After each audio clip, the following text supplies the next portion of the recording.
Given the sheer age of London and the number of people that have passed through its gates over the centuries, it would be difficult to imagine it not being haunted. Although, as the tale of the Hammersmith Ghost will show, ghosts aren't always what they appear to be. Now, this tale takes us to 1803. George III has been on the throne since 1760. Edward Bulwer Lytton and Robert Stevenson have both been born this year. The elements iridium, osmium and rhodium have been discovered. Yet for all this, Hammersmith is still a rural area, lying to the west of London on the River Thames. It marks the point where London meets the countryside.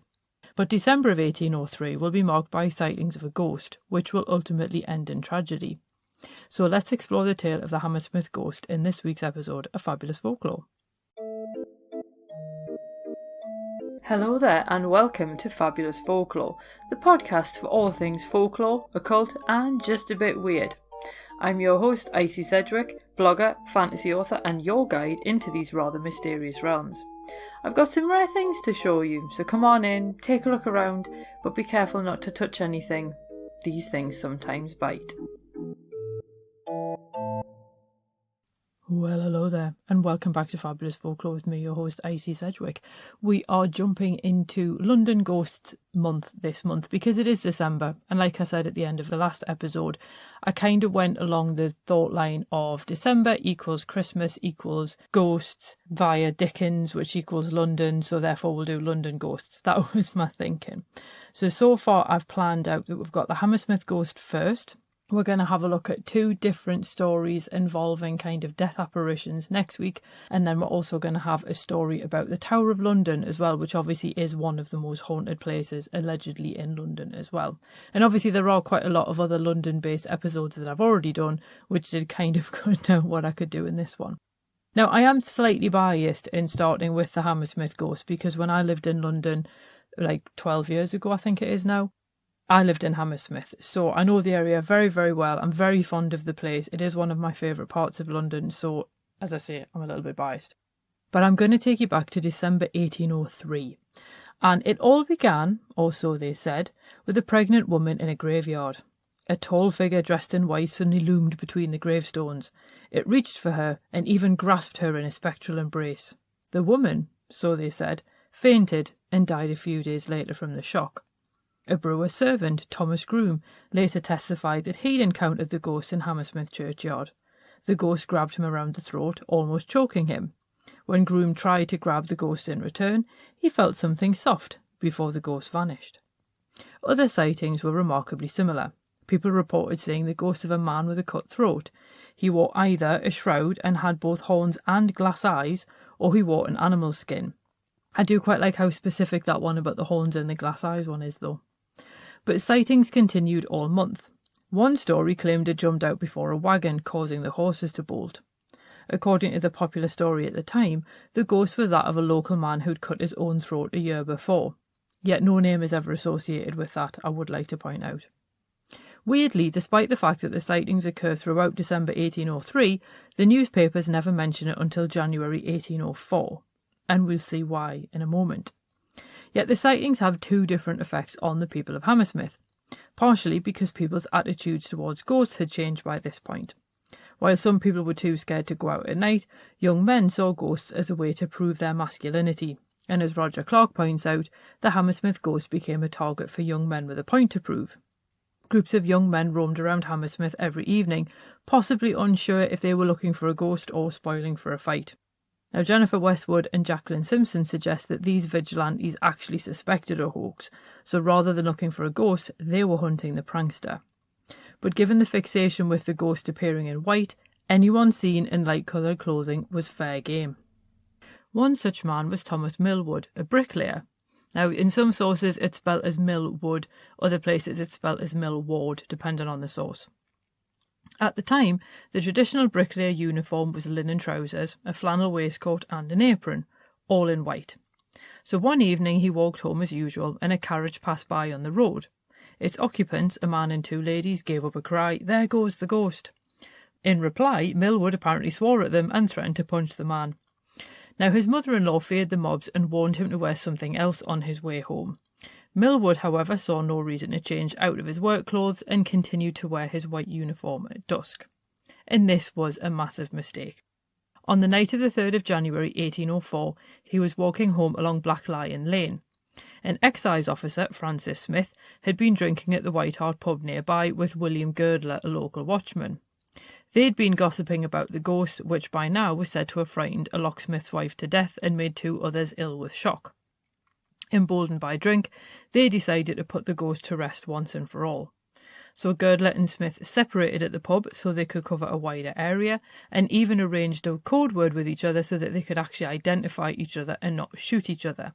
Now, I know the idea of shooting a ghost seems stupid even by early 19th century standards, but I would like to remind you that they had cooked up this particular plan in the pub. Now, Smith spotted Millwood while he was out walking around, and he cried out twice, demanding the figure identify itself. Millwood didn't respond and continued to walk along the street. Smith assumed that the figure must be the ghost and shot him with a fowling gun. Well, at least Smith claimed Millwood hadn't replied, because Smith gave himself up to the magistrate when he realised Millwood was no ghost and he'd actually killed someone. And while Smith was found guilty of murder, his death sentence was reduced to a year in prison.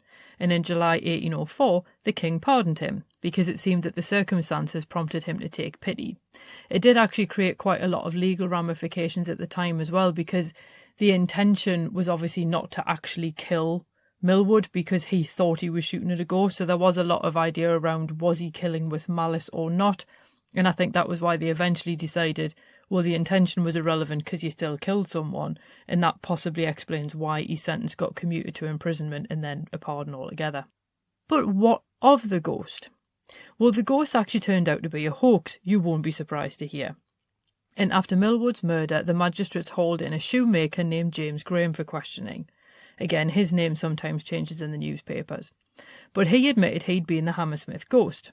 Apparently, he was frustrated with his apprentices for telling his young children ghost stories. Wanting revenge for the children being frightened, he'd hidden beneath a blanket one night and leapt out at the apprentices on their way home. Thus, the ghost panic began.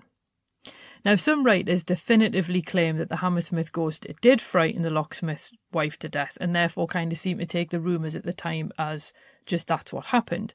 However, others suggest that this was merely a rumour, and the fact that the wife is never named does suggest that the latter is more likely. So the brewer servant who allegedly met the ghost in the graveyard and claimed he'd felt something soft, he gets a name, he's Thomas Groom, but the woman never does get a name. Now, one news article from 1804 described how the pregnant woman had indeed been shocked by the ghost, but was bedbound, not dead. So it's entirely possible that one's just been blown up over the years. But some people think that there actually still is a ghost in St Paul's Churchyard in Hammersmith. According to legend, it appears every 50 years on a full moon at midnight.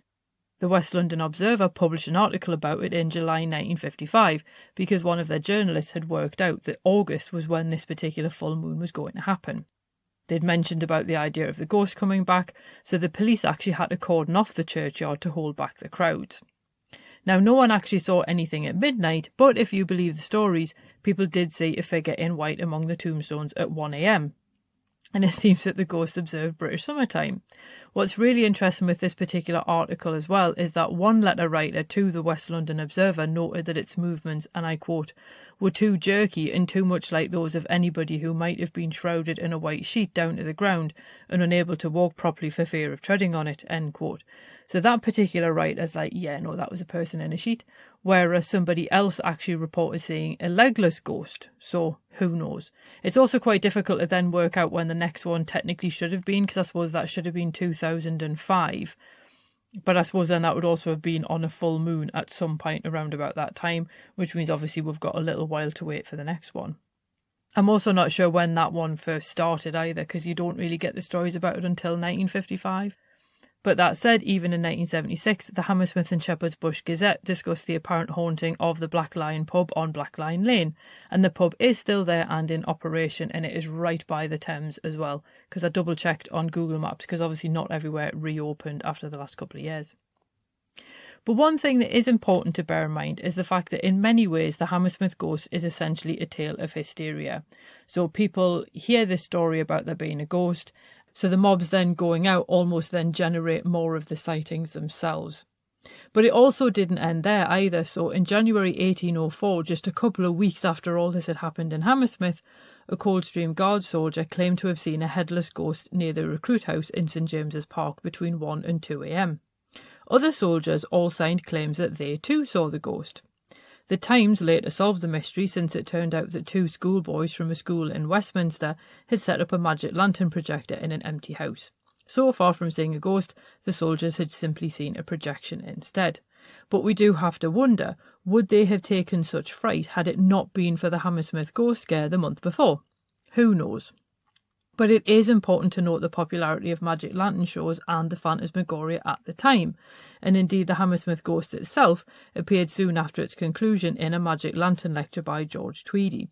The magic lanterns are kind of, I suppose, a forerunner to like an analogue version of PowerPoint, in a way that people would have slides and then they would put them in front of the projector and obviously project something onto a screen.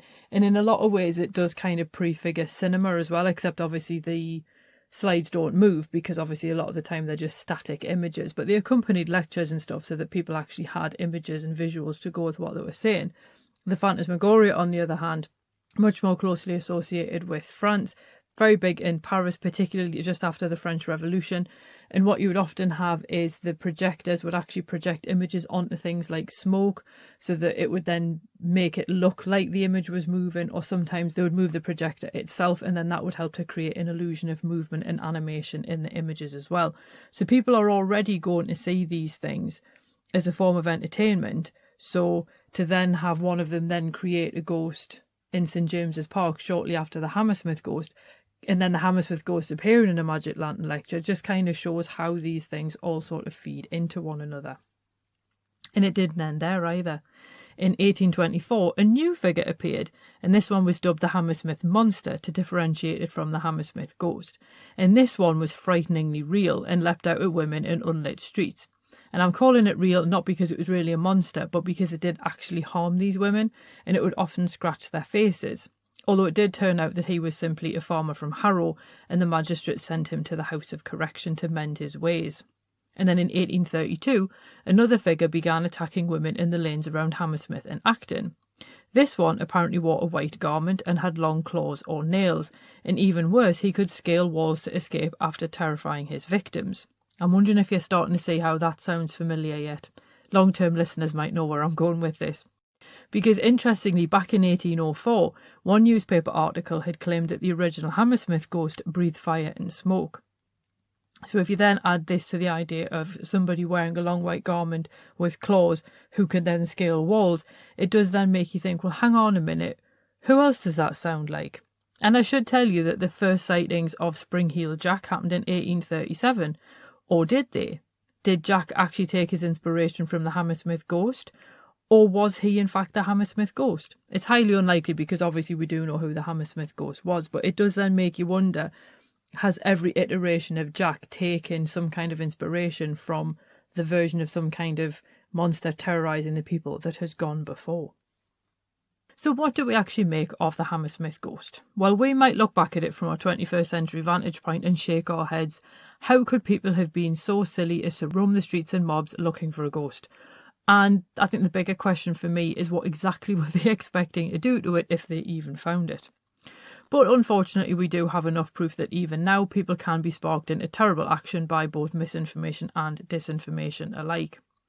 We'll never really know if they were looking for a ghost or looking for a prankster, but either way we might have actually never known about this bizarre episode in London's history without the sad murder of Millwood, because that prompted the newspapers to take an interest. And then by getting it into the newspapers, that could then enable other people to have taken their inspiration from it as well. Now, the Hammersmith Ghost also has one final part to play in the annals of London ghost history, if that makes sense, because it did also help to codify the image of a ghost as being a figure under a sheet. And Susan Owens discusses the fact that a print circulated showing a figure raising its arms beneath a sheet, and this particular idea continues even now.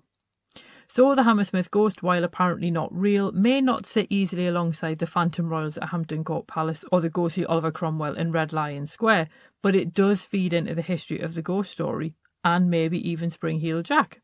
And of course there is always the possibility that there is still the ghost in the churchyard. Who knows?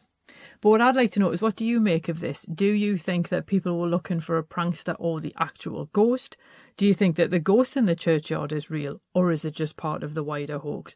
And do you think that the Hammersmith Ghost may have ultimately been a prototype for Spring-Heeled Jack? Please do feel free to let me know. As always, you can tweet me, you can message me on Threads, you can reply on Instagram, you can post on the blog post this is attached to, you can comment on Spotify, although annoyingly I can't respond to those.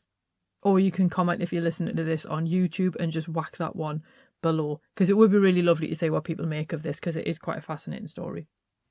One final thing that I did want to add in as well is, obviously Christmas is coming and it is now December, so I can use that particular word. And in case you don't really want to use Amazon to buy your books from, because they do have particular business practices that people might not like, I have actually set up a Fabulous Folklore affiliate bookshop on bookshop.org. It is through the UK platform because I'm in the UK, but if you would like to buy your books from bookshop.org and support independent bookshops instead, and obviously I will make a few pennies off each sale, but these are all books that I've either referenced on the podcast, I've reviewed on the podcast, or I've just read and really enjoyed, so I actually own most of them. Then I will put the link in the show notes, and feel free to check that out for any ideas for presents and gifts for people this festive season. That would be fabulous. But otherwise, I hope that you have a marvellous week ahead, and I'll see you next week. Cheerio. Well, thanks for listening, and I hope you enjoyed that episode. If you did, feel free to leave a review wherever you listen to podcasts, because that helps other people find the show too. It also takes between 4 and 6 hours to research, write, record and edit these episodes, so if you want to help support my time in doing that, then you can buy me a coffee, or you can join the Fabulous Folklore family on Patreon and enjoy extra benefits, including exclusive episodes and articles and even illustrated talks. All the links you need are below, and thanks in advance.